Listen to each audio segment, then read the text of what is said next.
Sono uscita proprio adesso dalla mostra che si tiene in Campo San Martino a Chioggia, mostra Arte alla deriva che si terrà da oggi fino al 30 agosto, presso la suggestiva cornice della chiesa di San Martino a Chioggia.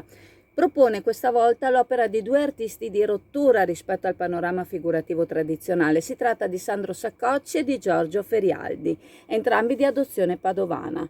Il titolo della mostra suggerisce una duplice lettura: da un lato la deriva come spostamento dalla terraferma verso una dimensione immaginaria e instabile, dall'altro la deriva dell'umano, un allontanamento che invita a immergersi nel silenzio del mare, in ascolto di forze sconosciute e misteriose. Sandro Saccocci ha una carriera artistica di oltre 50 anni, sempre spinto oltre i confini della pittura, integrandola con altre tecniche. Nato in Toscana ma formatosi in Veneto, ha esposto le sue opere in numerose mostre collettive e urbane, guadagnandosi il riconoscimento di critici come Vittorio Sgarbi. Il concetto di deriva nell'opera di Saccocci si manifesta non solo a livello tematico ma anche formale. I suoi lavori abbandonano le convenzioni classiche della pittura per esplorare nuovi territori creativi, caratterizzati da forme, colori, texture non ortodosse, che danno vita a composizioni intense, quasi brutali nella loro espressività.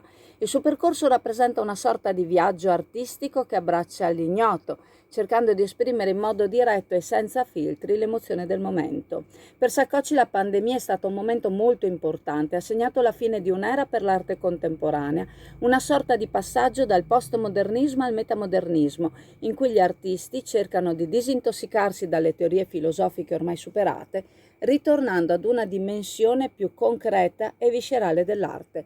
Considera la sofferenza e l'isolamento vissuti durante la pandemia un'esperienza che ha trasformato profondamente la visione dell'arte nel mondo, spingendo gli artisti a cercare nuove modalità espressive che riflettano l'urgenza e la fragilità del presente.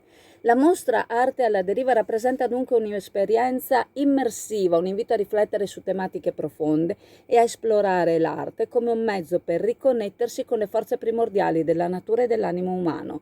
Saccocci e Ferialdi ci portano in un viaggio artistico che abbandona i confini della sicurezza per addentrarsi in territori sconosciuti, dove l'arte diventa un atto di ascolto, esplorazione e trasformazione. Per quanto invece riguarda Giorgio Ferialdi, è considerato uno skipper della pittura per il legame indissolubile tra i suoi viaggi in barca e la sua arte. Durante i lunghi periodi di navigazione, Ferialdi dipingeva e spesso si sosteneva vendendo le opere realizzate durante i viaggi.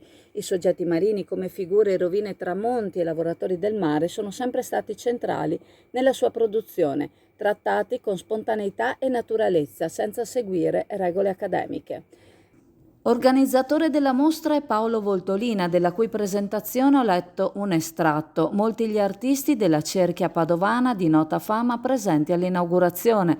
Al termine della presentazione degli artisti, Paolo Voltolina ha descritto il luogo in cui si sta tenendo la mostra, evidenziando l'importanza dello stesso, uno dei più antichi di Chioggia, nato dopo la guerra di Chioggia per dare un luogo devozionale ai marinanti che a Clodia Maior hanno trovato ricovero dopo la fuga dalla Clodia Minor distrutta dai genovesi.